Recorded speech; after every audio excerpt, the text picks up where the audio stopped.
Hey, hi everyone. My name is Adela Hurtado, and thank you so much for coming to our first ever panel event at Viva La Animación. A lot of work was put into this, and I really appreciate the team on this. Just for my introduction, my name is Adela Hurtado, and I'm a 2D animator, production designer, and lawyer based in New York City, but I'm moving to Paris soon to study at Gobelin. I'm also part of the leadership team here at Viva La Animación, and just to give a short bio of us, we were founded in 2024, just a few months ago, but we've been growing so much since then. And we're really committed to supporting, amplifying, and really celebrating Latin voices in animation. We've built up a really vibrant community on Discord, which has been growing with so many members every single day, which is exciting. And we've organized events both here in New York and in LA, and we can't wait to keep growing from there. You can follow us on Instagram at Viva la Animación, at Viva la Animación, very simple. So once again, thank you so much for coming. And now I'll hand it over to Abby. Oh my God, it's me, your local no sabo brat.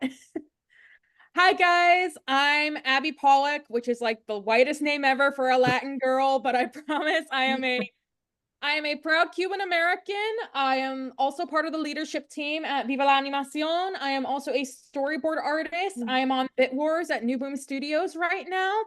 I am so excited to see this community here and thriving, and I am super excited to get our first panel rolling. So I'm going to keep this short and hand it off to Bruno. Hey everybody, I'm Bruno Cruz. I'm a visual development background and character designer, breaking into the industry right now, and another member of the leadership team. I'm Puerto Rican and Italian. And yeah, it's an honor to be here with such amazing people. And I will hand it off to Eric.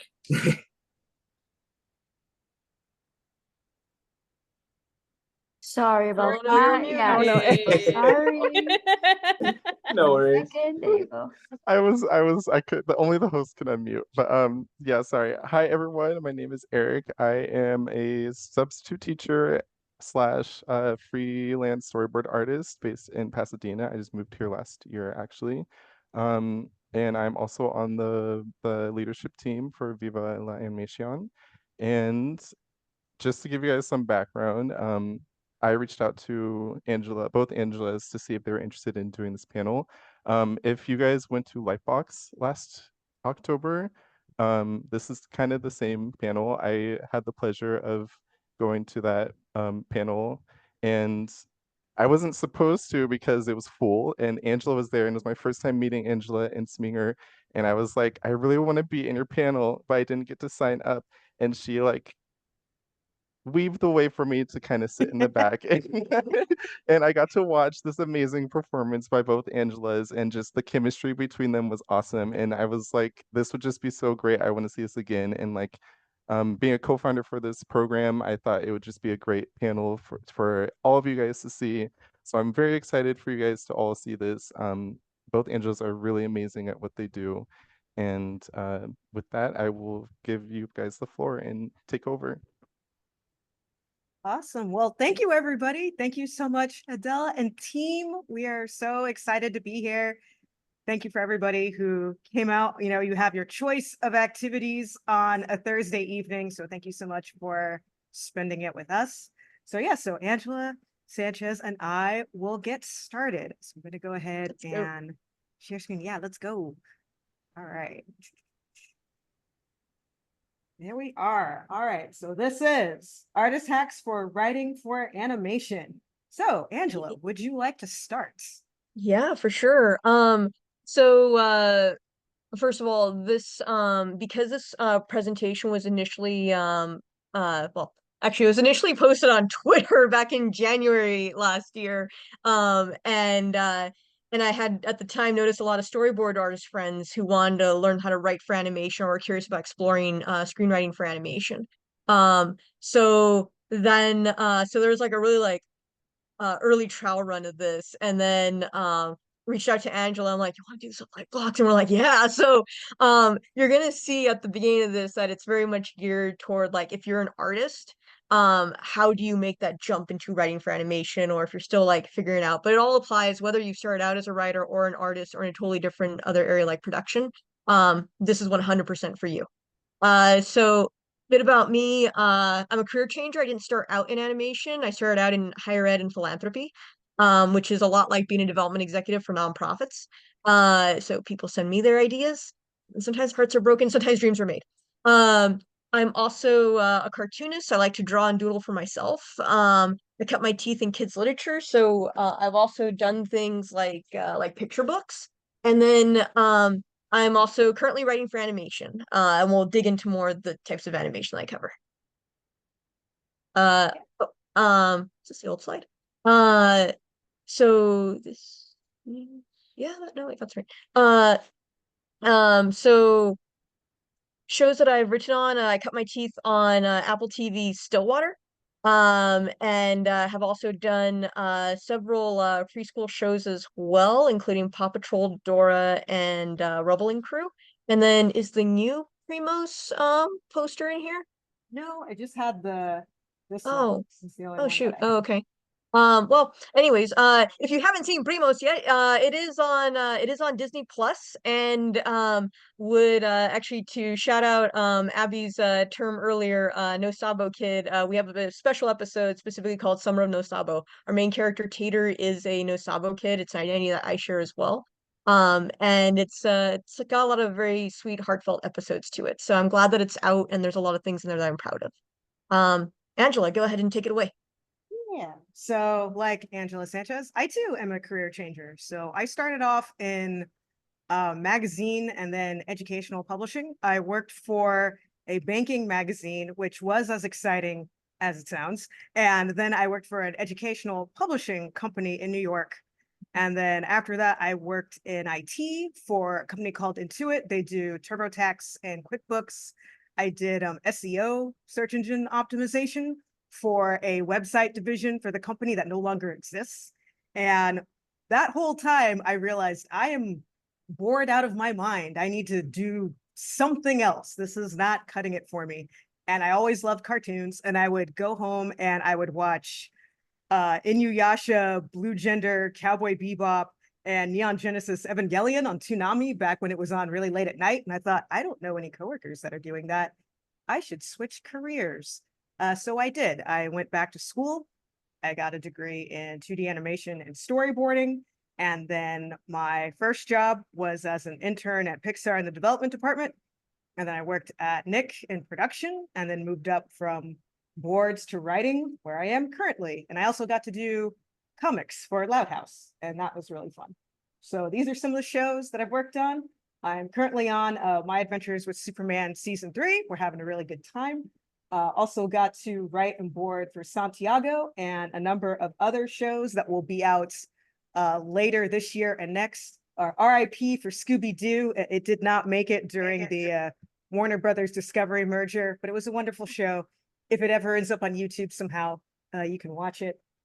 And then these are some of the boards I worked on. There's a show on Amazon Prime called The Second Best Hospital in the Galaxy that's currently out. So I got to board on that. Got to board on Santiago, and I was a board revisionist on Loud House. So now we're going to get into the nitty gritty. So this is part 1, making the story. So take it away, Angela. Yeah, so okay. When perhaps when you've like delved into looking at like writing resources and other stuff, you often hear like, okay, these are the things that make a story. But sometimes some people think that story is like the 3-act structure. So you'll see this in most often the hero's journey or Save the Cat. Next slide, please.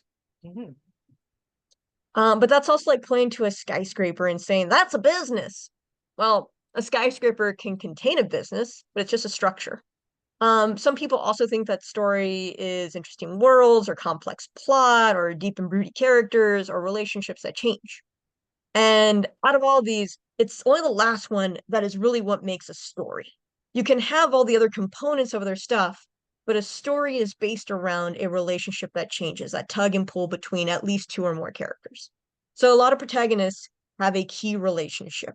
So you're probably familiar with each of these pairings in some capacity or another. Ash and Pikachu being a classic, Harley Quinn and Ivy, Vi and Jinx, or famously Aang and Zuko, and how their relationships change and progress over the course of each of their stories.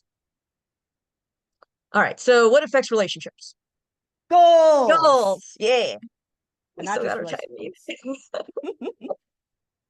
And no matter who or what your protagonist is, they need a goal.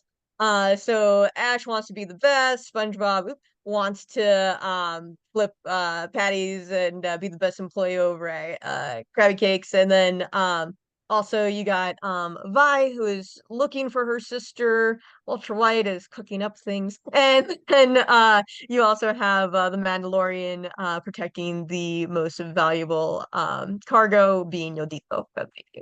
Uh, so what's in a goal? A goal has to be externalized. I'm gonna use Naruto because it's an anime that a lot of folks tend to be familiar with. And if you're not, you'll definitely get the gist of this. So Naruto lives in a universe where basically everyone is a ninja. And in this world there is Ninja Mount Rushmore. Okay, so these are like the five famous Hokage, and so this goal must be externalized. Your goal is driven by a want. So we know what the goal is. It is to get on Ninja Mount Rushmore, and it is tangible. So we can see what that is in the show. It is a very specific thing. Next slide, please. But while your goal has a clear want, the need tends to be psychological. It tends to be something that's a little bit more intangible. So for our main character of Naruto, he was someone who was exiled, or rather marginalized within his community. So the goal to become Hokage, become ninja president, quote unquote, is driven by the need to be validated and the need to be respected and the need to feel like he belongs. So those two things go into driving his goal. And your shadow of the goal is the heart of darkness. What is the worst possible thing that could happen to you from achieving that goal? So Naruto carries within him the spirit of a demon fox.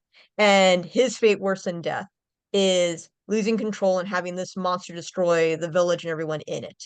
In other words, not only do you become a pariah within your community, you actually destroy the whole thing. So in order to balance out your goal, what is the worst thing that could happen? Bonus note on needing character. The need also tells us what drives the character when they're not on the quest for their specific goal. So Naruto is a kid who definitely runs around, pulls pranks. He's annoying. He gets underneath everyone's, shoe and stuff like that. We know that he's desperate for attention. So he will be up to shenanigans any day of the week, whether or not he's actively trying to become Hokage. So to sum it all up, a goal tells us the plot. Obstacles or conflict, that's the action, what's going to happen. The protagonist's decisions to reach the goal shows us their character. So what do they do in order to achieve their goal? Do they go to any means necessary? Think about Walter White on this one. In order to achieve their goal, or do they have a moral compass that means they won't cross certain lines?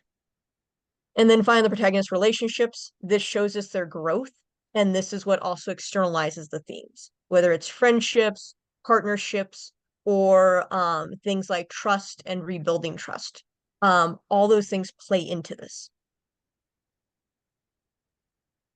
So, okay, rule number one, protagonate. This is the thing that I see most often tends to be a missed opportunity within a lot of scripts. The character doesn't protagonate enough. Oftentimes, things happen to them. So, for instance, this is what I call the lamp test. If you can replace your protagonist with a lamp at any point, and things will turn out the same uninterrupted, then your protagonist lacks agency. That's the thing that shows that your character is actively doing the thing.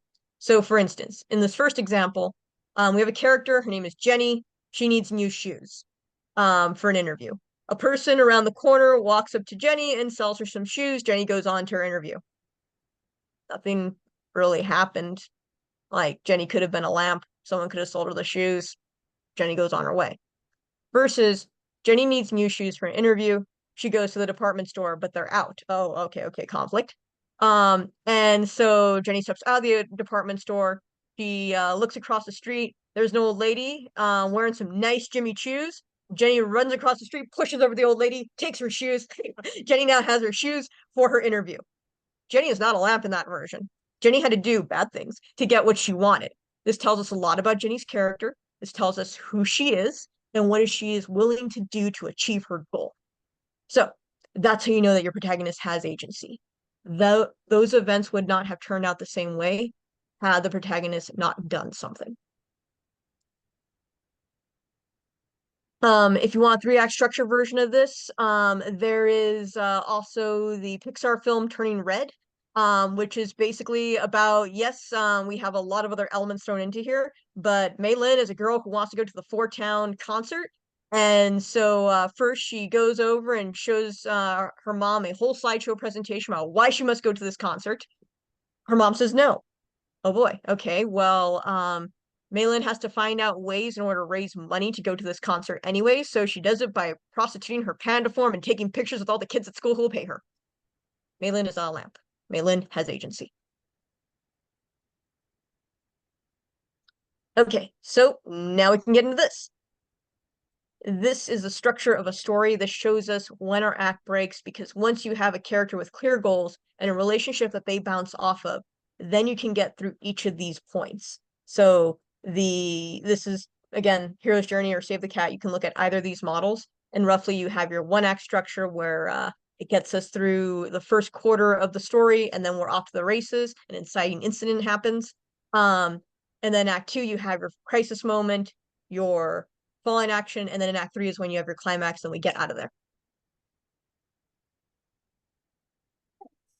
Thank you very much, Angela. So now we're going to get into part 2, how to write pilots. So as Angela discussed, we talked about story structure, making sure that your protagonists have a goal, agency, shadow side, that they're not just lamps like Jenny, that they're actually going for something, doing something.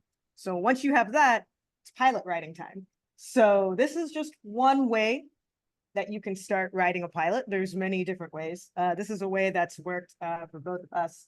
So how to write pilots. So first thing you want to do is you want to think about who the story is actually about. And this is really important because you may have heard this term before that, you know, a good television show has legs. It's not enough to just write one good episode and then that's it. Development executives need to have an idea that if this were to go to series, you know, season 1, 2, 3, etc., that the characters are interesting enough that the audience would want to go on the journey with them for a long period of time. So it's a good idea to create your characters and, you know, and then write like a 1 to 3 paragraph description about who they are. And this can be anything from wants, desires, dreams, flaws. A lot of times people will do like, you know, D&D characteristics, you know, they're chaotic good, or they're like neutral, or whatever, you know, their star signs, all that fun stuff. For me personally, and I know that Angela's done this as well, since we're both artists and writers, drawing the characters can help. If you are solely a writer, you do not have to draw the characters. You don't have to know how to draw to write for animation or to write for anything. But drawing the characters for me personally really helps. It helps me flesh out who they are, what they look like, where they're going, how they might sound. And then another thing you'll want to do is think of interesting obstacles or scenarios for your characters to solve. A fun exercise could be imagining, you know, you have your 2 main characters. How would they act going to the grocery store? Or how would they act if they were at a doctor's appointment and they had to wait an extra 3 hours? And just that'll help you figure out, you know, what really gets under their skin, or, you know, how they might positively affect the situation. So the next thing you want to do is you want to write out the beats of the script. And all that means is either a bulleted list, or you may have seen like people carding out things where they'll put a main idea on, you know, like a 3x5 card. Or if you have a whiteboard, you know, you just whiteboard it out. Then you'll want to do an outline of the script. I highly suggest writing an outline. You may be the kind of person who's like, I don't need outlines. I just go where it takes me. I am Stephen King. That's great. When you get your first freelance or staff writing job, an outline is part of it. So might I suggest learning how to do outlines at least for your job. And then when you're off creating on your own, you can do whatever you want. But the way that I like to write outlines is I write out the sublines, which are all the interiors and exteriors, and then the action, you know, sentences. And then you just add a few sentences. You don't have to add the entire thing, but just enough so that you know where you're going. And then you can send this material to your writers group. or your agents or your managers or your mom and dad or your friends or whoever for feedback. And then you write the script. So when you're writing for a show, typically you're looking at a 28 to 34 pages for a 22-minute script, which would be a half-hour show. 13 to 16 pages are typical for an 11-minute script.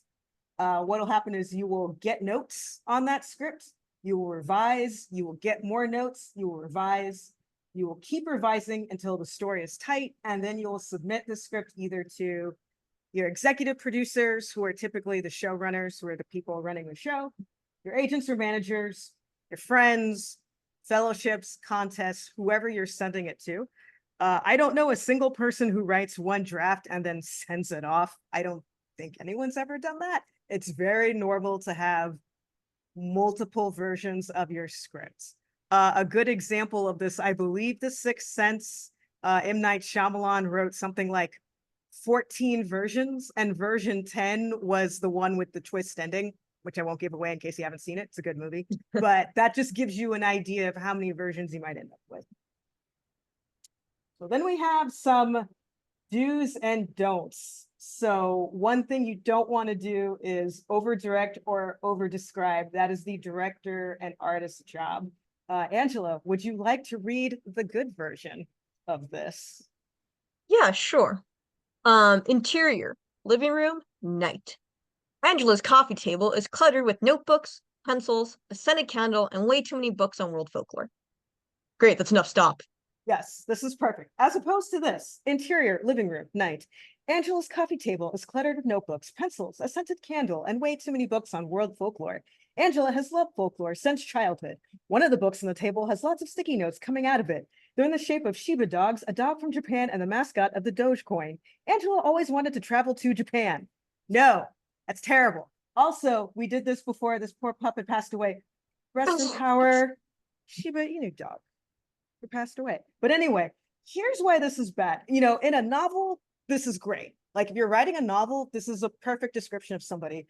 The thing is, in a screenplay, typically with the action sequences, you want to write action that your viewer would actually be able to see. There's no way that we're going to necessarily know, you know, Angela always wanted to travel to Japan, or especially that they love folklore since childhood. That's just too much. That's the reason why this doesn't work. Example of something you do want to do is use metaphors and references to other works as shorthand. So for example, this is from Coco. Fade from the face of the little girl to present to present day Mama Coco, 97, a living raisin, convalescing in a wicker chair. Miguel, voiceover. She's my great grandmother, Mama Coco. This is beautiful. All you have to say is living raisin, and instantly you have in your mind, this woman is old. She's old and wrinkly and awesome, and we love her. She reminds us of our grandmothers, you know? That's all you need. Nice and sweet, and short to the point. So this is a big one for us because we've written a lot of like action sequences and whatnot, and we've seen some good action sequences and some kind of gnarly stuff. So for a fight scene, don't want to assume that a storyboard artist will handle everything. And with the caveat of, unless the storyboard director or the artist specifically tells you, don't worry about it. Because I know people that have worked on shows where the artist is like, I got it. I don't need a whole lot of stuff. Most of the time you need to give them something. So you do want to write in the key choreography that advances the plot. Angela, would you like to read the first one? Sure. So, in this first one, we have exterior, alleyway, day. Batman chases Joker down a dead-end alley. Batman says, "No more running now, Joker." That's as deep as my voice goes. They fight. Yeah, That's it. No, that's bad. You will make the artist cry. Don't leave it there. Yeah, this is Angela, awful. will you read the good one? Yeah, this one's awful. Don't write they fight. Everyone, I used to do work. We hate this. We hate this so much. So better way to do this. Exterior, alleyway, day. Batman chases the Joker down a dead-end alley. Batman, no more running now, Joker. Joker, who said I was running? Joker fires a hand cannon. Batman dodges, but Joker's in striking range. They exchange blows. Batman kicks Joker into a dumpster. Joker grins. Perfect. He goes for a stash of laughing gas under the dumpster. By the way, the script is made up, but Angela made it up. She did a great Yes. job. Yeah, this is Yeah, great. made up Let me- script, but a lot of fun Yeah. for an example one. Yeah, this is great. So we're gonna kind of analyze this a little bit. Let me tell you why we know that this is great. First off, we have a good idea of the geography of the scene, which is very important for storyboard artists. They need to know where everything is in space. They need to know where to place the characters. They need to know where to place the backgrounds. And they need to know what other props are going to be in the scene for later. So a board artist who reads this is going to note, oh, Joker has a hand cannon, and there's going to be a dumpster, and there's going to be laughing gas under that dumpster. So that's going to inform a lot of things. It's going to inform where they position Joker and Batman in the alley. It's going to inform, oh, I need to draw the dumpster so that the bottom of it is large enough for Joker to be able to reach under that and pull something out. So I don't want it to be completely flush with the ground. And also, he's going to have a hand cannon. So either Joker has what we like to call a cartoon pocket, where he's just going to reach behind him and, aha, he has a hand cannon, or he's going to need to just already have that with him in the scene somehow.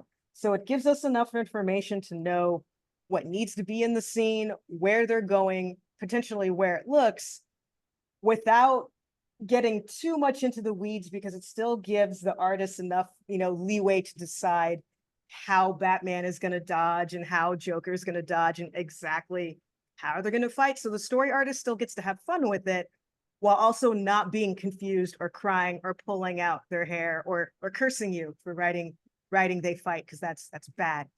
So don't do that. Never do that. So then part 3, professional writing. So we kind of covered some of this. A lot of this is a little bit of overlap between what we just talked about, but in general, when you're a freelance writer and staff writer, and just in case we have anybody who's like super, super new, the only difference between freelance and staff writing is the pay and the duration that you're on a show. So when you're staff, you are essentially a full-time contractor. So you're going to be on the show for, the entire, all of season 1 or all of season 2. You're full-time, you're coming in the office or you're working from home, and you're overseeing, along with the rest of the team, all of the scripts. You're only writing your scripts, but you're there for all the meetings of the other scripts. Whereas with freelancing, they bring you in for your script, you work on your script, you peace out, you get paid a couple months later, you're done. So that's the main difference. So anyway, for either one, you're going to get what's called a show Bible, which y'all are probably very familiar with. This can be a few pages to 100 pages. It depends on if the show is brand new. The show Bible is probably going to be kind of thin. If the show has been going for multiple seasons, the show Bible tends to be thick, because a lot of times they'll include all the premises and all the log lines for all the previous episodes, so that if you're coming in, for example, I worked on Polly Pocket season 6. Our show Bible was 80 plus pages because we had 134 episodes already. So we had premises for every single episode that had ever been done, so that we wouldn't repeat ourselves. And it's going to talk about, like I said, what the show is about, the main characters, the villains, the locations, the log lines, all that jazz. You're also going to get premises, outlines, and scripts, so that you know the tone of the show and how they like things to be written. Sometimes they'll give you episodes to watch. So if it's not already on Netflix or Disney Plus or Paramount Plus or whatnot, if it hasn't come out yet, they'll just give you, files that typically have a watermark on the bottom, property of, and you can just watch it at home. And then they might give you a list of the types of situations or cultural ideas or characters they would like to see. So for example, for Santiago, for season 2, they said, hey, we want to spend a lot more time on, Santi's culture. So if there's any cultural festivals or foods or anything specific to the Caribbean that y'all are really interested in, let's discuss that, because we'd like to see that in season 2. So you get to bring in some of your own ideas for that. And then you'll go to what's called a story summit. So a story summit, if you're a freelancer, it could be a couple of days. If you're a staff writer, it could be like up to 2 weeks or so. And this is where you pitch ideas for the episode. Or if you're freelancing and it's an all freelance room, you will work out the entire season in a couple of days. It's one of the things that the union is trying to work out. So go tag. And then after that, also, yeah. Real quick here as well. When you receive the materials, make sure you go through all of them and give Yes. yourself enough time to do them. Mhm. Usually, if the show is run by competent people, they will give you at least a week, if not 2, to review all the materials. So do not wait until the night before to start watching the episodes or reading the log lines or anything like that. I know a lot of folks out there go like, I wouldn't do that. Life happens, life gets in the way. As soon as you receive it, just get real quick familiar, watch an episode, something. But if you have the time to be able to get all these materials and there's still like a week ahead, just start consuming it right away. You don't want to find yourself in that position where you're not sure what to pitch the next day. Absolutely. Also, if you're freelance, put it in your contract that you're going to get paid for pre-work, which is what Angela just said. Having those couple of days or that week to read all the material, because they're going to give you a lot of things. That takes a lot of time, and you should be compensated for spending hours of your time reading an entire Bible, multiple scripts, watching entire episodes. So then after you do all of that, you're going to meet with your executive producer or the story editor at a later date to discuss your episode in more detail. And then you'll get your assignment. So like we talked about before, typically you'll write a beat sheet, you'll get notes on the beat sheet, then you'll write an outline, you'll get notes on the outline, and then depending on the show, because every show does it differently, you might end up doing drafts 1, 2, and 3, or you might just do drafts 1 and 2, or you might just do draft 1. But regardless, if you get multiple drafts, you'll be getting notes for all those drafts. And those notes will be coming from your executive producer. They'll also be coming from the network producers, and they might also be coming from the production companies. So for example, with Polly Pocket, there was a co-production between Wildbrain, which was the animation studio in Canada, Mattel, which is the toy company, and Netflix, which is where it was going to be distributed. So, and then also the showrunner. So we got notes from 4 different groups of people. Fortunately, they were good notes, but you might be getting notes from a lot of different places. So just make sure you read all the notes carefully. And if you have questions, ask questions. If something sounds hinky or weird, don't just run with it. It's always best to ask them for clarification rather than going, I think this is what they meant. And then you've spent all this time rewriting something and it's not quite what they wanted. So then, like I said, so staff writer. So staff writer is pretty similar. You're involved with every episode of the show, not just the one you're writing. This is great because if you want to make changes or add in things to seed in later, you can. You get to attend a lot more meetings depending on where production is in the schedule. If they've hired the storyboard directors, the animatic directors, and whatnot, you can go to those meetings a lot of times. If they're not that far in production, then you might just write all the episodes and then you're done. But if you get a chance to go to meetings, go to all of those meetings because it will help inform how you write. And also if any of y'all have aspirations to ever become story editors or executive producers, you get to watch how your executive producer and how your story editor does things. And you can file all that away for when you have your own show. You get notes from your executives that you can pivot to change story elements to every script. You're aware of what the changes are and why. So you're not, writing your script and then 2 years later watching it on TV and going, what happened? Like, you'll know what happened because you were there. And you get to know everyone on the writing team and you get to know the show better. And like I said, that depends on the show. I've found that the better shows do a really good job of getting everybody together. So making sure that all the writers know each other, all the artists know each other, all of production knows each other. It just makes for a more cohesive show if everyone knows who everyone is and everyone can just talk to everybody without having weird barriers and walls.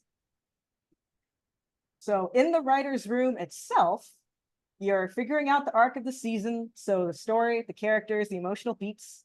You're figuring out the main points of each episode in the season. And everything else is the same, like I said, beat sheet, outline, writing drafts. A difference is oftentimes you'll get a table read. So everybody will get to sit around a table and they'll get to act out the characters, and then you'll do punch-ups. And those are a lot of fun. And then based off of the table read, you'll revise the drafts, and then you're done. Well, then part 4, these are tips for working with your team. So there's a couple of things that, as people working in animation, if you know this ahead of time, it'll just make your life a whole lot easier. So one of them, if you just want to be every storyboard artist, just bestest best friend, adhere to page lengths. If your EP says, hey, we don't want to kill our board artists, so make sure all your scripts are 24 pages, make them 24 pages. Figure it out. There's a way to do that. You know, you'll be everybody's pal. Like we said earlier, describe fight and chase scenes. You know, where are they? Where do they end up? Do they fight a certain way? You know, none of this, and then they fight nonsense. Unless, again, you're on a show where the directors or the board artists specifically say, hey, you don't need to put in a whole lot of detail. We can figure that out. If they ask for that, that's great. If they don't, put in some detail. Also, it's good to ask if a character or a prop or a background needs to look a certain way for a story point, because then you can describe that in the script. So for example, if it's vitally important for the entire arc of the series that your main character has a pink water bottle, make sure you put like the water bottle is pink. What we used to do on some of the shows I've worked on is we would put design note in brackets and bold it and just put, make sure X looks like this, because the art director or the storyboard director, the EP, asked us to do that. So if there's something really important, ask them, hey, does this need to look like this for a reason? And then just make sure you include that in the script. Like I said, bold, important ideas. Not every show does this. Some like it, some don't. You can always ask. Keep descriptions between 2 to 4 sentences. And the reason for that is, like, looking at a script as an artist is kind of like skiing. So if you just have just a wall of just description, it can be kind of hard to figure out what's important and what's not important. So if you kind of break it up a little bit, it's just easier visually for the board artist to understand. So that's just a good recommendation for that. And then a really important thing to remember too is that words are the blueprint. They're not the finished product. So if the artist or if your EP has to change some of the dialogue, that's okay. If they have to change a location, it's okay. It is your show, but it's not your show. You know what I mean? It's like, you didn't create the show. You were hired to work on the show, and you're hired to do the best job you can. But at the end of the day, the show belongs to Warner Brothers, Paramount, Nickelodeon, Apple TV, et cetera, et cetera. So do your very best, but if changes need to be made, just let the changes be made. One of the best pieces of advice I ever got was that it's a good idea to have your own personal projects outside of work. That way, if you're ever on a show that's just like absolute chaos, you can go, you know what? I'm going to do my very best, and then I'm going to go home and work on what I want to work on and not worry about anybody's notes. That way you're not picking fights with people over stuff. Just do what they ask, let it go. So then, bunch of questions to ask EPs. Okay, so quick note on this. They're not always going to know the answers to these questions. This is typically dependent on if it's a show that's been around for a while, and if it's an EP who's worked in animation and who understands animation budgets. And not every, EP understands that, especially if this is their very first show or they're brand new to animation. But in general, if you can ask them these things, this will help out you, because then you'll know what you can include in the script.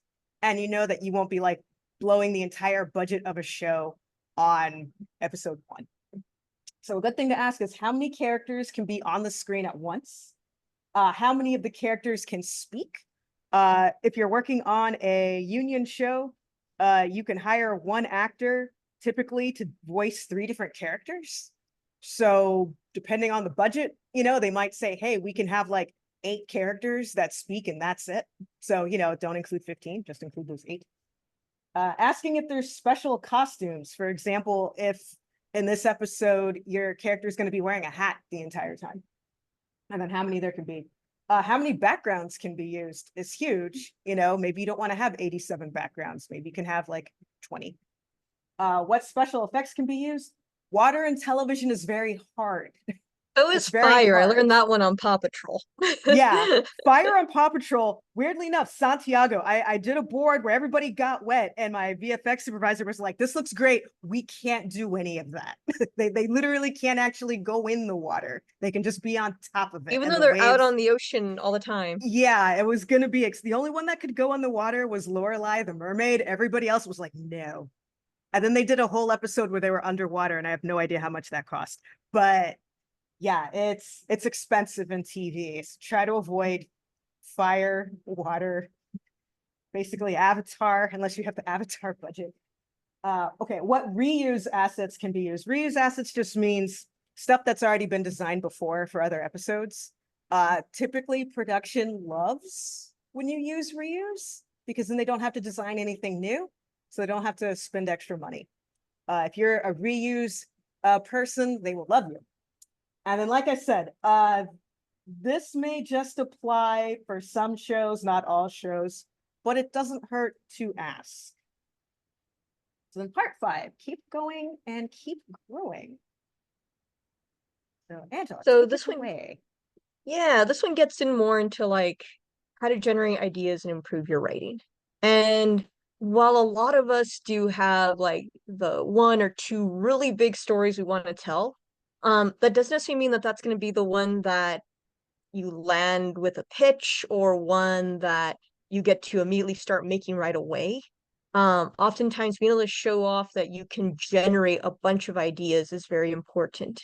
Being a writer is being about always being able to produce ideas. And this is also true for both your own projects as well as also pitching ideas in a room. You need to be coming up with different story ideas. On Primos, we were always generating new ideas. For all the episodes that we got for our first season, there were still probably at least 3 times as many episodes that didn't make the cut or got shelved, and hopefully we'll have a season 2 come up. So in thinking about where do ideas come from? Okay, well, 1, writing scripts. To improve your own writing, that's going to be where you start, and then you're going to rewrite it and rewrite it again and again and again. Then you're going to write a new script, and then you're going to rewrite that one too.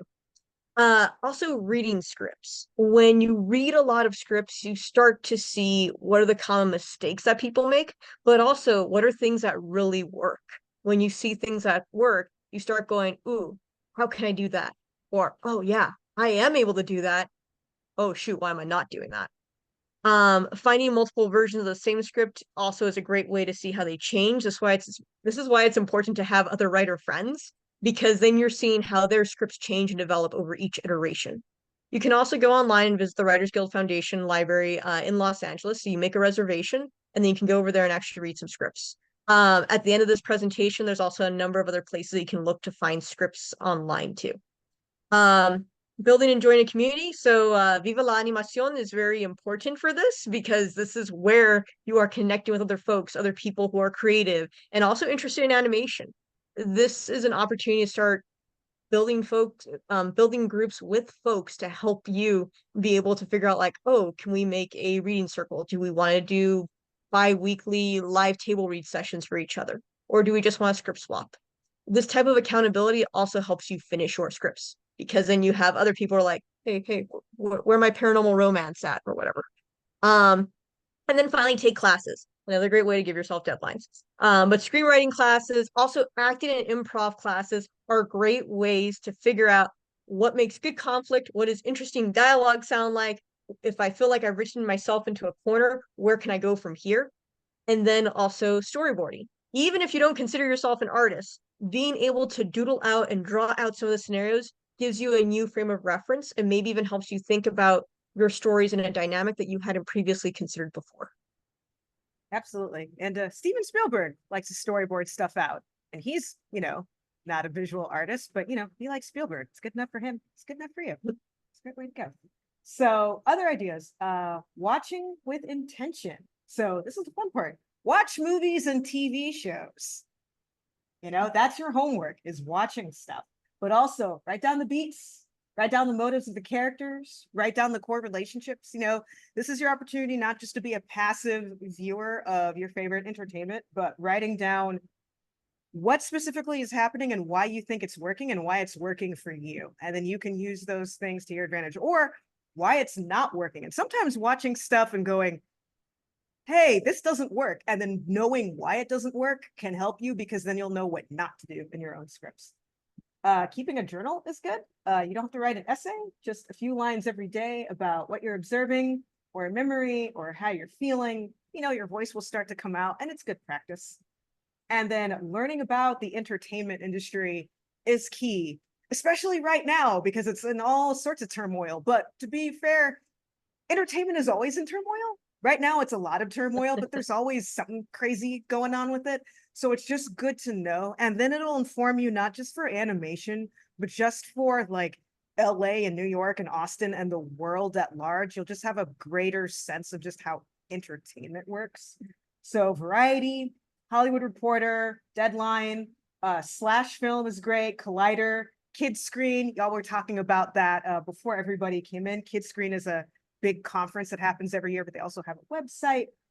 Vulture, Vanity Fair, etc. Listen to podcasts about the industry, just anything you can find that talks about not only the artistry, but the business side of it, and who's buying what, who's reading what, which companies are merging, what different people are looking for, what new demographics are happening, age groups for stuff. It's just good to know. So yeah. So then final tips, build a portfolio like you would for arts. So it's a good idea, aim for 2 to 4 scripts. This is especially important if you ever get to send scripts to a development executive, or if you're looking for an agent or a manager, a lot of times they'll want more than one, because they want proof that you didn't just write a really good script as a fluke. So if you can say, oh, I've written 2 or 3, that's really good. And have it be original material that helps communicate your specific perspective and voice.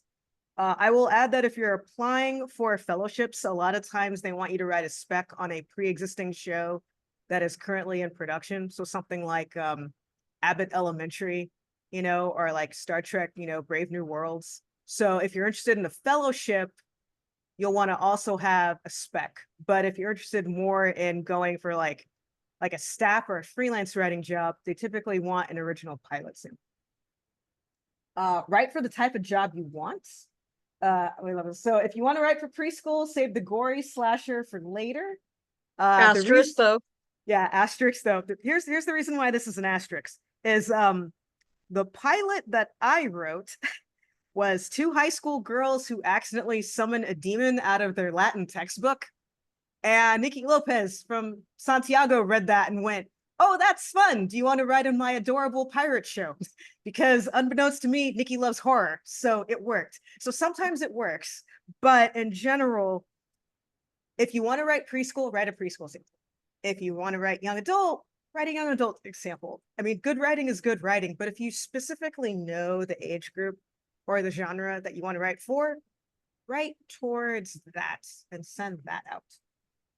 And then, keep writing and consuming stories. So it's like breathing, you inhale, which is reading and watching, in order to exhale, which is writing and drawing.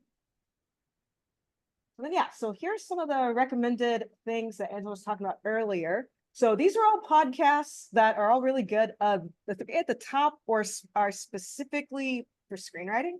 So Type in Tunes is with Kendall Michelle Haney. She was a story editor on Hexbet. She was a story writer on The Lion Guard, which was the Lion King preschool show. She's written for a bunch of Barbie movies. She's done all sorts of things. It's a great podcast.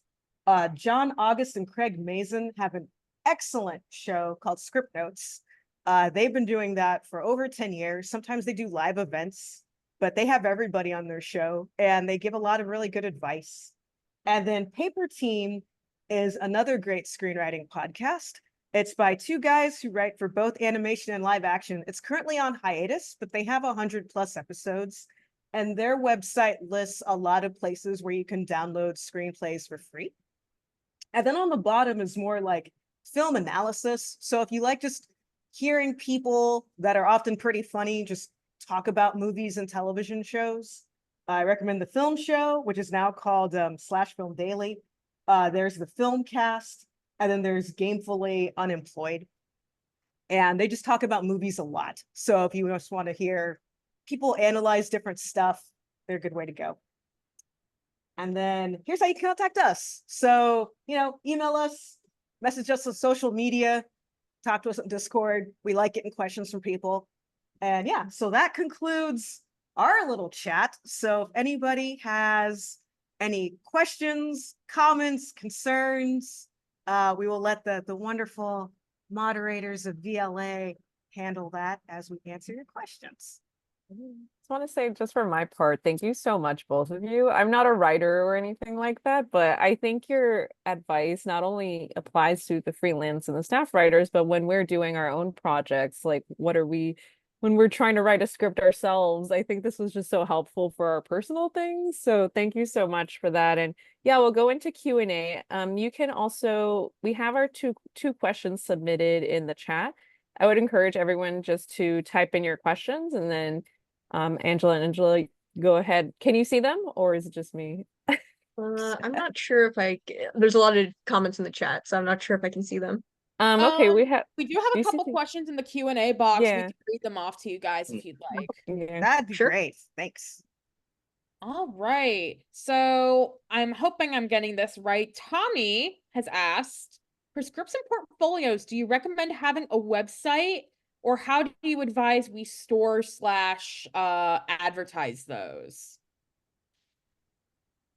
So, I would say I'm not, personally speaking, I'm not a big fan of just like leaving my scripts floating on my own website, not just because like someone might come along and just like grab it and crib it or whatever, but in the age of generative AI and stuff like that, I don't need / want to leave things like that just floating on the internet for free web scraping.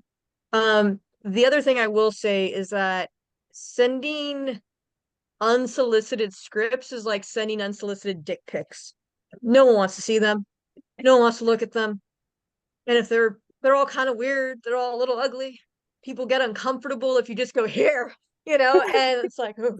So yeah, I would say like rather than just leaving it out there or also just saying it to someone without asking, present it as, hey, whenever you're having a general or a conversation with either another writer or an executive, tell them what you like to write or how you write stories. Mine is usually something to the effect of, I like writing plucky protagonists who defy social expectations. And I have a sweet tooth for things like fantasy and folklore. Yeah, my coffee table. So like I would say it's totally okay in those situations when you go, yeah, I have this script that is a 6 to 11 action adventure fantasy. Would you like to read it? And they'll usually go like, yeah, send it my way. So then you can send it their way, and then you can harass them about it for weeks to come. But like, make sure your script is invited. And I would say just don't leave it out there floating, Breeze. Yeah, I agree with that 100%. And I'll add as well that no one's looking for screenwriters via their websites. The only time they're going to check your website is just to make sure that you're a person. And that's if you're not on IMDb or LinkedIn or whatnot. And, both Angela and I have websites, but it's literally to say, hey, look, we exist. And here's what we've done. And here's how to contact us, and here's how to talk to our reps. So that's about it. The way that you'd want to get in front of someone is either applying for fellowships, applying for contests, being in groups like, VLA or Black and Animated or Asians in Animation or whatnot, being in like reputable groups with other people, and then going to events that are hosted by like the Writers Guild or some other organization where there's going to be executives there, or like meeting friends of friends and parties. Writing is definitely, unlike character design or boards or whatnot, it really is a face-to-face kind of thing where it's one of the last jobs in entertainment where you genuinely have to meet people. It's really hard to just rely on the internet. So whatever you can do to actually like meet a person and then find out if that person is interested in reading new people, do that.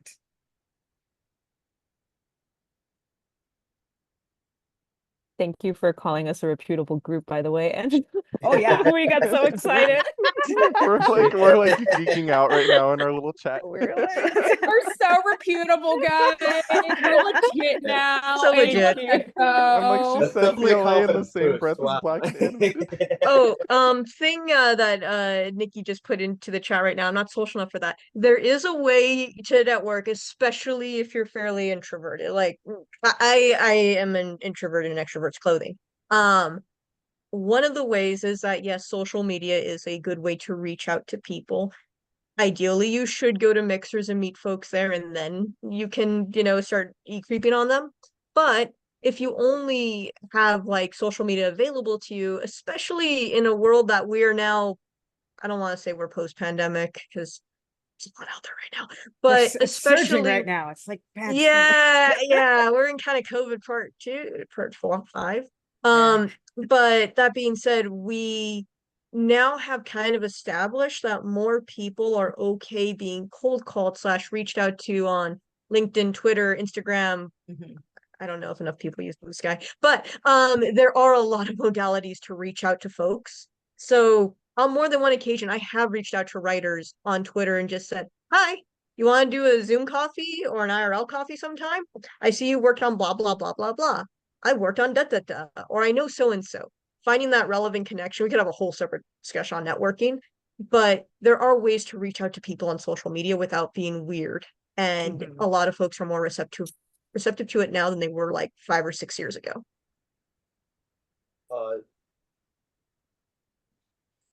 This is true. Oh, sorry, I was about to respond to that chat, but yes, we do have a group. VLA does have a group Discord. I can post the link here for the invite. You're free to come. All right. That Doors are also open. kind of answered Jacqueline's question, which is how useful is LinkedIn for networking? Seems like very much so if you know how to swing it. So I am going to move on to Malian's question, which is, can you tell us more about the fellowship process and how to succeed in an application? Angela, did you do the Nick Writing Fellowship? I didn't, but I can tell you what my friends did. So there's 2 parts. Well, there's like 3 parts to a fellowship. The first part is your script, just having just a really solid script. A lot of fellowships, like I said, they want a show that's currently in production. It's a good idea to try to pick. What they'll do is they'll give you a list. So for example, the Nickelodeon Writing Fellowship and the CBS Writing Fellowship, they'll give you a list of, these are all the shows that are currently happening that, you can write for. I would say, don't pick a show that no one has heard of. And, that might sound unfair. You might go, but that's my favorite show. It's kind of a crapshoot at that point. You probably want to pick a show that people have heard of and seen, that they have a little bit of a reference point for. So, Abbott Elementary is a really good one. Most people have seen at least a couple of episodes. A lot of people like Fallout. Like try to pick something that you like, but that it's not like, this was on Epix at midnight on Sundays. It's like, sadly, no one has seen it, so that would be the first thing. Second thing is trying to make your essay as specific as possible to you, because everybody writes, I've loved television ever since I was small. I've always wanted to work for TV. Like, obviously, because you're applying for a television fellowship. We all know you love writing for TV. So try to think of something beyond that. to talk about for yourself, and then saying like why you would be a good candidate, and not only how you would benefit from the program, but how you would help like your fellow people in the program can be really good. So that's my 2 cents, but I'm basing that purely off of what friends have told me. But our friend Angela here has actually gone through a couple of these things that are a lot closer. So I'll let you talk about your experiences with that. Yeah, so I've done a few fellowships and mentorships. What in the screenwriting side, mentorships include Read Latinx Writers, created by Dominic Nieves, and then another one is the Writers Guild Foundation's Writers Access Support Staff Training Program, called WASTAP for short. And I would really recommend applying to that one, because it's a crash course in how to be a writer's assistant / script coordinator. It is a wonderful experience. It gives you all the real ins and outs of final drafts. That way you know what a revised draft looks like, also record draft, etc. It is rife with also networking opportunities, as well as lectures by different high profile folks in the entertainment industry. So it is not animation specific. It's actually leans more live action. But again, a lot of crossover in there, and you can't go wrong with it. I was in the guinea pig cohort. I think they're on cohort like 8 by now. So they have a lot of experience running this program at this point, and it's a great way just to also meet other folks, and you also get to network with people from previous generations of this program now. So yeah, and to also plus one what Angela just said about making sure that your essays are very specific to you. The more specific you can make it to yourself, the more likely you'll be able to talk about something that resonates with the person reading your application, and the more memorable you'll be as well. Talking about how a program specifically can benefit you at this point in time. Like, why is it time? It's kind of like answering a pitch, to be honest. Why you? Why now? Why this program? So as long as you can answer those kinds of things, that will make your application even stronger. Let's get another question in. All right. So Omar asks, when you're doing an iconic character like Superman or another famously known character, how hard is it to appeal to what you think the audience wants to see from that character while also trying to innovate a bit on his development? That's a great question, by the way, Omar. Yeah, that is a really good question, especially because Superman All is you. what, 87, 80, like you're like, that's all you. It's like 87 years old. So here's the thing. It really, really helps that my EPs, Jake White and Brendan Clogger, are amazing rock star people. Okay. So they're very, very good at what they do. And also Josie Campbell, who is our producer for seasons 1 and 2, and now Karen Gacci, who is our producer for season 3.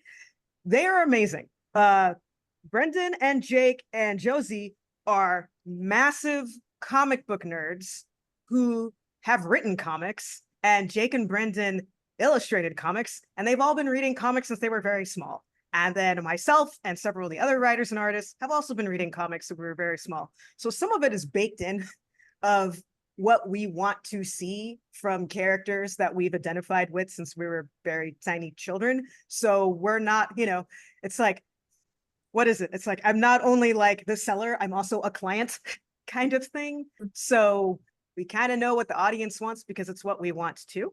And especially for Superman, we wanted to go back to Superman's roots because the show came out after, the Zack Snyder universe. And I just want to say, I've only heard lovely things about Zack Snyder. I love 300. I think that movie's great. But his version of Superman was different.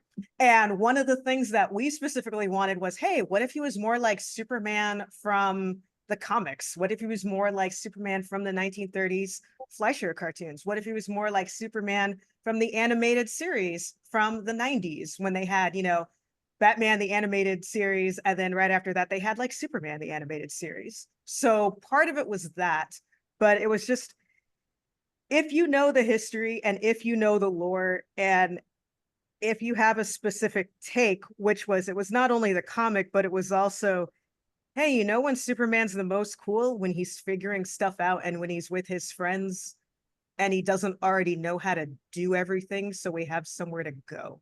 So it was also just a storytelling thing of, we don't want a character who's already cool. We want a character that's going to grow. And we also want an entry point for, our audience is actually 8 to 14-year-olds. We want an entry point for the 8-year-olds who've never read a Superman comic, and for their little 6-year-old brothers and sisters who want to be just like them and watch what the big kids are watching, who've never heard of Superman because they're too little to have seen the Christopher Reeves movies, and their mom and dad aren't about to let them watch Superman break Zod's neck, So, spoilers for Man of Steel. Anyway, I digress. But that's how you do it. You think about not only what you want to see as a fan, but just what works as a story.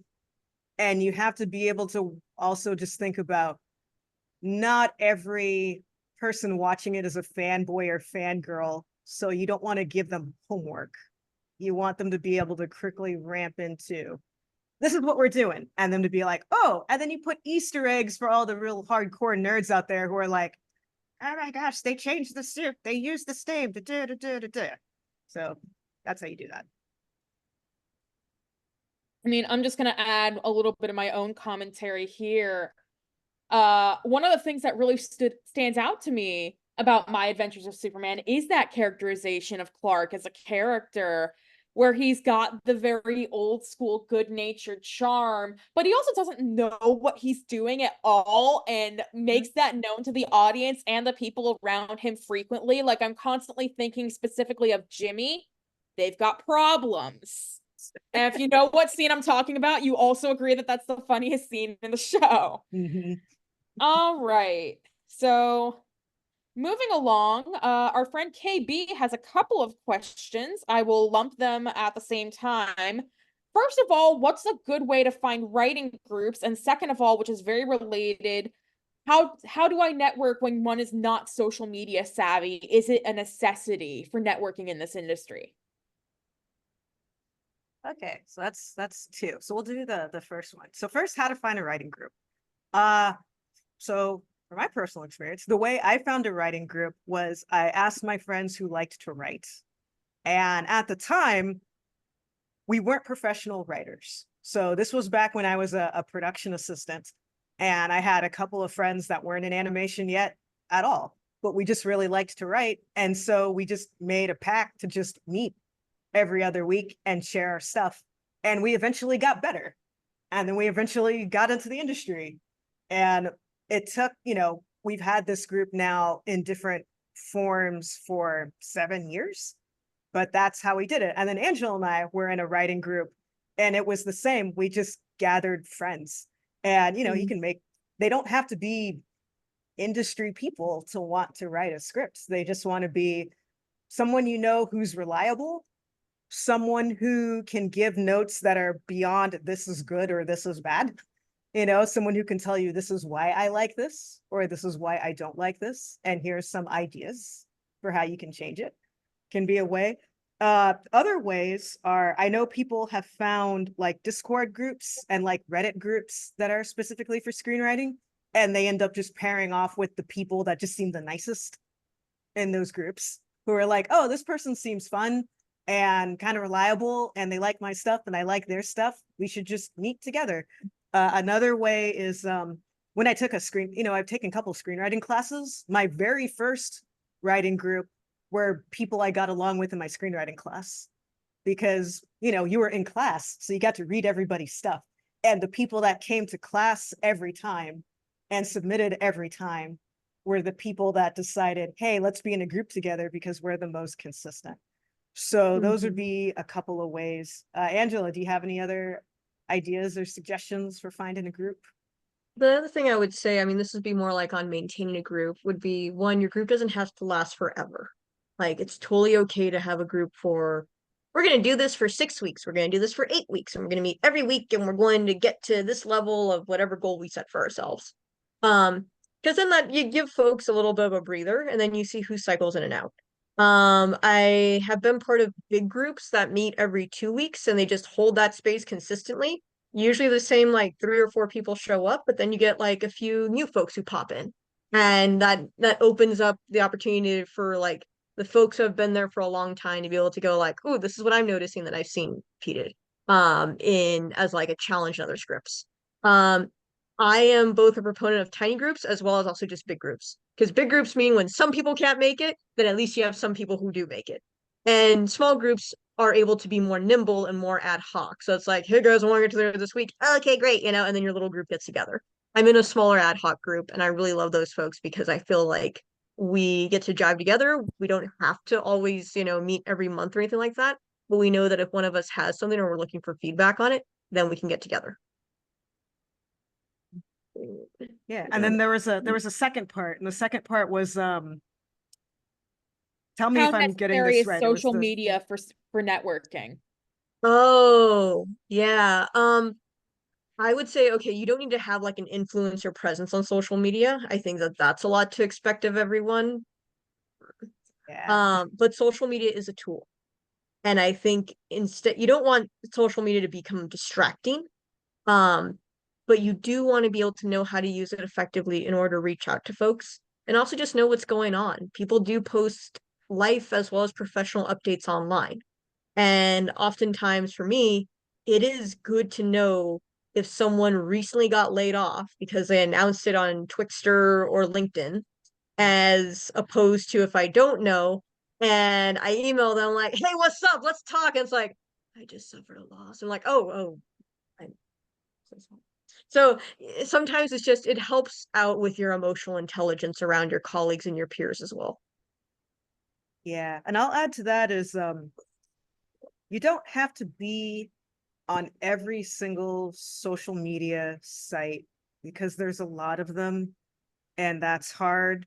And every day I look at them and think, which one is going to go up in flames? So pick ones that you like. You know, for me personally, I like Discord, LinkedIn, and Instagram. I have left Twitter the way that they left the land of chew and swallow and cloudy with a chance of meatballs. I got my little toast raft and sailed away. Maybe one day I'll come back and see what it looks like. I have friends that are still on it. They say it's different, but you know, if you don't want to be on it, you don't have to. If you want to be a YouTuber, you can. If you want to be, you know, do that, you can. But the reason why I like Discord is you can be in different Discord groups. You can actually get to know people because it tends to be the same people posting a lot. So you actually get to have a legit relationship with folks, which I like.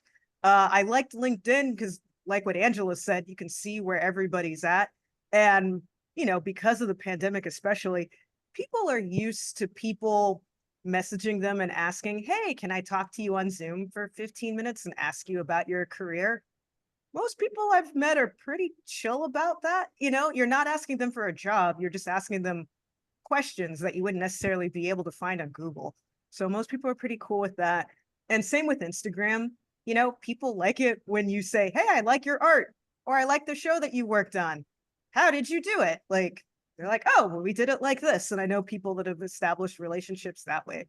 So it's mainly just showing people I am a person who is also interested in what you're doing, fellow person. And I would love to talk to you, fellow person, about being a person to like make it real simple, you know? So I would say try that, see how it works and give it time. You know, if you don't get a response right away, that's okay. You know, at least give it like a couple of months, see how it goes. Okay, we have an anonymous question, Spooky. Secrets. We hear a lot about great storyboard artists becoming showrunners. Is that sort of thing possible for writers, and how rare or common is it? It's both. It's both. I've worked for both. You know, like most of my EPs have been writers.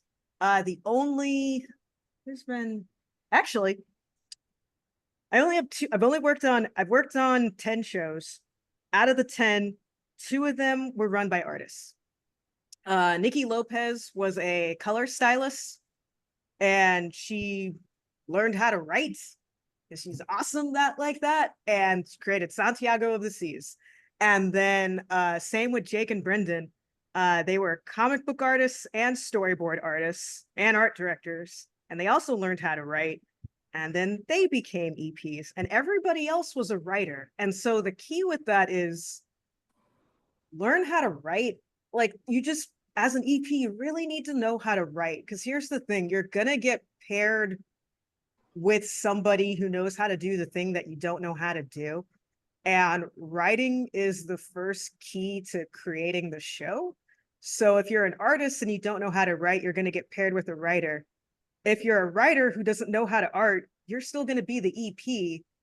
They're just going to hire a storyboard supervisor. You're not going to be the storyboard supervisor. So it happens all the time. But especially if there's anybody out there who's, I say this in air quotes, just a storyboard artist or just a character, just because they're not just anything. But if you're just an artist, learn how to write so that you at least have the tools when you're talking to the writers that they pair you with, that you'll be able to like communicate at the same level and like work effectively with each other. Did I answer the question? I think I just kind of went off on a tangent. Did I answer the question? You did answer the question. You did answer the question. Yeah. Angela, did you have anything you wanted to add to that? I have something a little bit demoralizing. It's so I have noticed that it tends to vary also by audience for the show. So for preschool, it is more likely you will have an EP who is a writer. For 6 to 11, up to, I want to say, like a slightly older audience bracket, maybe the 8 to 14 one, it becomes a little bit more frequent to have an artist EP and someone who came up an art track. The flip side to the showrunner who is a writer is also having live action experience. And in animation, live action writers tend to be held at a premium. So if you do have an opportunity, again, this is also why I would recommend WASTAP. If you have an opportunity to get experience in the live action space, that will also help you out in terms of, I don't want to say legitimacy, because writing is writing and we should be paid equally across each of these two different mediums, but we aren't. But understanding the nature of the industry is what it is. Having live action experience will help you out. So it will give you a little bit of that. I don't know, what's the word I'm searching for here, Angela? Clout. Yeah, there we go. It'll give you some of that clout in order to be able to say, well, I've worked in the live action space. I would add, though, that having animation writing experience and not strictly live action writing experience will make you more empathetic to the animation industry's production processes as well. Oftentimes, writers who only come in with live action experiences don't stick to the 11-page script rule or 13-page script rule for an 11-minute, No, or they the don't. 26-page rule for a 22-minute.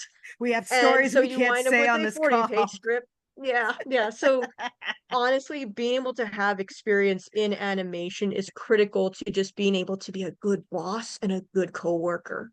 Be the person that folks want to work with. Yeah.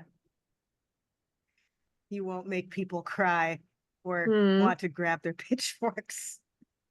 Yeah. And on that bombshell, our next question is from Nicole. I'm working on a script for an indie animated film. It's a personal project that I'm currently doing on my own. Do you have any advice for getting funded for an animation short? I'll look with you. Yeah. Go ahead, Angela. Yeah, I do. Because I have a friend that's doing this. Look for grants. National art endowments and things of that nature. That's what he did. He got a grant because he's like in a very specific cultural group. So even if it's not about a cultural subject, if you're in if you're in a very specific group, or if you're talking about a specific subject, or if it's something that hasn't really been done, it's kind of like scholarships. There might be money out there, but you typically have to hunt for it. So that's one thing. Another way is, Kickstarter. One of our interns actually at Warner Brothers, he posted a big thing on social media and to all of his friends, and he did a Kickstarter campaign. And that's how he got funding for his short. I have a friend in college that did a similar thing. She did an Indiegogo campaign for hers.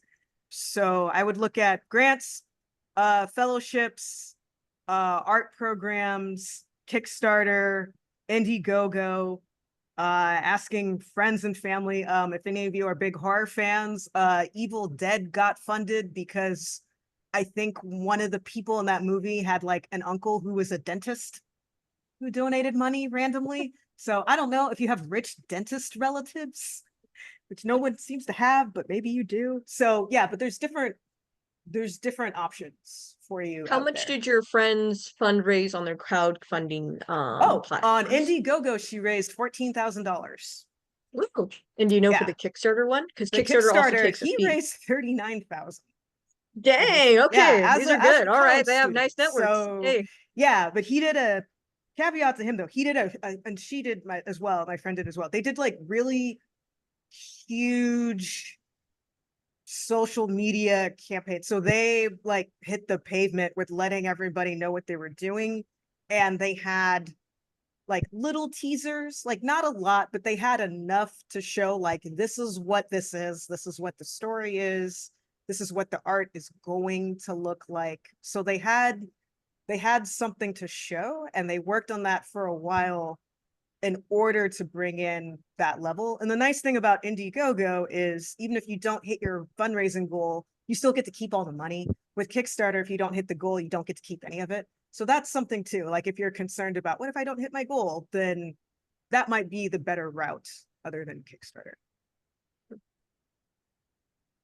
All right, moving right along. This next one is from Carter. What's your take on submitting animated scripts to writing competitions? I've submitted to Austin Film Fest before, but I worry it's not a good fit. I also submitted to Austin Film Festival and got some kind of squirrely advice. And then that script got me hired on 6 different shows. So don't worry if you don't get into the Austin Film Festival. There's nothing wrong with submitting to film festivals. If you don't have a great experience with one, that's okay. I would say don't throw it out completely. Keep trying, but also festivals aren't the only route. So, Discords, mixers, LinkedIn, different groups, making your own short, whatever you can do to get eyeballs on your stuff, do that in addition to fellowships and contests. Yeah, similar story. I have placed as a finalist twice in Screencraft animation script competition, and the script that placed as a quarterfinalist is the one that has got to me the most work. So just remember, competitions are very subjective. I will say if you make it to the quarter finalist rounds, you don't gotta think about semis, don't think about finalists. If you make it to the quarterfinalist round, that might be just a good litmus test of is my script, like ready to be sent out to folks. Because I think like once you get to semis and finals and all that jazz, that becomes very much about like, did someone have lunch that day? Oh, is this in the genre that they like? Was it personally resonant with them? It becomes even more subjective at that point. If you can make that first cut of the rounds, that's a pretty good indicator. Go forth and share your script. And real quick, Angela, what was that competition you submitted to again? Oh, Screencraft animation. Awesome. That's one to keep Yeah. in mind, guys. Screencraft Oh, and by the way, sometimes folks in the industry don't always like when they hear semifinalists or finalists, they equate that with semifinalists and finalists in like the Nichols or the Austin. And so I would say like honestly, if you make those rounds, continue to just go ahead and push out your script because it is a nice accolade. And in lieu of a credit, it's something to have. Okay. And our last question, I think we've only got time for one more anyway, so this works out pretty well. Where can we learn about the business practices and ethics for animation? This is from Jennifer. Let's Tag. see. Yeah, I was about to say that too. It's like, yeah, the Animation Guild, actually. So let me put that, I think it's the animationguild.org. That would be the best way, because sadly, even if you go to school, you might learn absolutely nothing about the business side. I didn't learn anything. Neither did I. That's why we're here. We're here because our schools taught us nothing about the business side of the industry at all. So I direct all of you to the Animation Guild, which is our union. It's part of IATSE. We're Union Local 839. We're currently in our negotiations. You can learn a plethora of things from, yes, it is Fire. Thank you, Eric. But yeah, you can learn a plethora of things from that website. Another way to learn is honestly just asking if you know animation. Now you know me and Angela. You can ask us stuff, like asking your friends who work in the industry about business things, especially if you ever get a chance to like have a Zoom meeting or a coffee with someone who works in like development or like business affairs, and just talk to them and just ask them whatever their questions, especially if you have like specific questions about different things. But tag is a really good place to start. All right. I think that's a wrap, gang. Angela and Angela, thank you so much for donating your time to do this for us. Thank you for having thank you us. again for running tech thanks. support. And to my fellow babes on the Viva La Animación leadership team, I love you guys. I'm so proud of us. Angela, are our guests here allowed to reach out